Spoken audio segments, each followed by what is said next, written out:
어찌됐든 기쁘시죠? 그런데 그 얘기 여러분 많이 들으셨을 겁니다. 박근혜가 물러난 것은 물러난 것이고 이제 새로 시작했을 뿐이다. 새로운 시작이다. 그동안 이명박 박근혜 정부하에서 쌓였던 온갖 사회적 적폐들을 이제 새롭게 청산해야 될 시기이다. 이런 얘기 많이 들으셨죠? 얼마나 안심합니까? 그동안 엄동설안을 뚫고 엄청나게 많은 인파가 이곳에 쏟아져 나왔는데 앞으로 또 쏟아져 나와야 한다는 얘기 아닙니까? 그렇습니까? 그렇게 되면 안 되죠. 그렇게 되면 안 됩니다. 바로 그렇게 되면 안 되기 때문에 제가 그 팁을 드리기 위해서 이 자리에 나왔습니다. 그 사회적 적폐를 청산하는 첫 번째 출발점은요, 검찰과 언론을 개혁하는 것입니다. 생각을 해보십시오. 지난 넉 달 반 동안 여러분들이 이 자리에 나와서 박근혜 물러가라고 그렇게 외쳐댔습니다.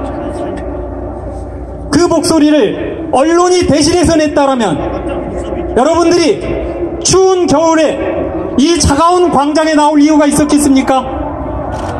마찬가지입니다. 검찰이 똑바로 일을 했어요. 이재용, 박근혜의 구속을 지켰다면 여러분들이 이 차가운 광장에 나와서 오늘도 떠들 일이 없었을 겁니다. 검찰과 언론이 바로 서야 대한민국이 바로 섭니다. 그런데 검찰과 언론은 과연 누구의 것입니까? 조중동, 재벌 전부 다 개인의 것이라고 칩시다. 하지만 검찰과 공영 언론 누구의 것입니까? 국민의 것입니다. 바로 여러분들이 주인입니다. 그런데 그동안 우리 주인들이요, 주인 역할을 제대로 하지 못했습니다. 검찰의 인사권, 공영 언론사 사장의 인사권을 누구에게 맡겼습니까? 대통령과 일부 정치인들에게 맡겼습니다. 그 결과 어떻게 됐습니까? 말하지 않아도 잘 아시죠? 대통령과 일부 정치인들의 눈치를 보면서 검찰과 언론이 그 비위 맞추기에만 급급했습니다. 인사권을 잘못 맡기는 바람에 검찰과 언론이 자기 주인을 알아보지 못하고 엉뚱한 사람들의 충견 노릇을 한 것입니다. 바로 이 문제를 고치지 않으면요, 앞으로도 사회적 적폐 청산 어렵습니다. 우리가 인정하고 싶건 싶지 않건 간에 이번에 박근혜 게이트 어디에서 출발했습니까? 어찌됐든 언론에서 출발한 거 아닙니까? 그렇죠? 네, 맞습니다. 그리고 특검을 통해서 우리가 박근혜 게이트의 진실을 일부나마 밝혀낼 수 있었던 거 아닙니까? 그렇습니다. 검찰과 언론이 바로 서면요, 재벌의 문제, 관료의 문제, 기업의 문제, 노동의 문제, 그 모든 사회적 적폐를 해결할 수 있는 그 출발점이 되는 것입니다.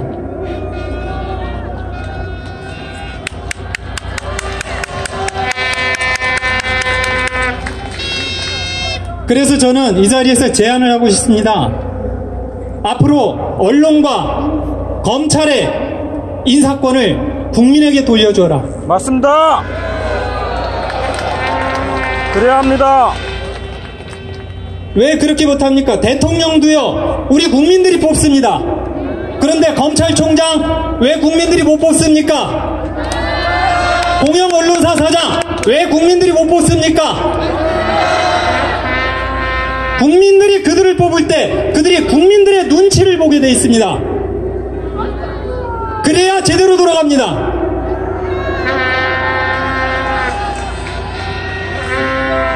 이번에 박근혜가 탄핵을 당하면서요, 이런 얘기들을 많이 합니다.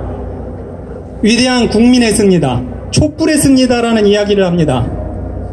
왜 꼭 이런 이벤트가 있을 때만 위대한 국민이 등장을 하고요, 이런 이벤트가 끝나고 나면 국민은 사라져버립니다. 그렇죠?